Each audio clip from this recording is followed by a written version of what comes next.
भाजप, शिवसेना व मित्रपक्षाच्या महायुतीच्या पट्टणकडोली जिल्हा परिषद व चंदूर पंचायत समिती निवडणूक 2026च्या प्रचाराची रणधुमाळी जोरात सुरू असतानाच इंगळी येथे महिलांचा भव्य हळदी कुंकू कार्यक्रम उत्साहात पार पडला।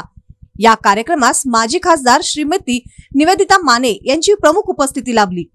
यावेळी पट्टणकडोली जिल्हा परिषद मतदारसंघाचे महायुतीचे उमेदवार महेश उर्फ दरगोंडा बसगोंडा पाटील तसेच चंदूर पंचायत समिती मतदारसंघाचे उमेदवार अण्णासाहेब महादेव पाटील हे उपस्थित होते।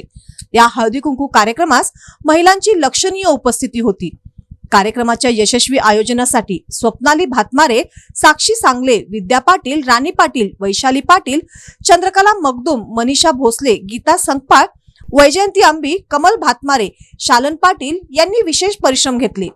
तसेच रावसाहेब पाटील, जंबूकुमार देसाई, श्रीकांत पाटील, ज्योतिबा नगराळे, उत्तम पाटील, यशवंत पाटील, जयसिंग भातमारे, संदीप चौगुले यांच्यासह महायुतीचे पदाधिकारी व महिला कार्यकर्ते मोठ्या संख्येने उपस्थित होते।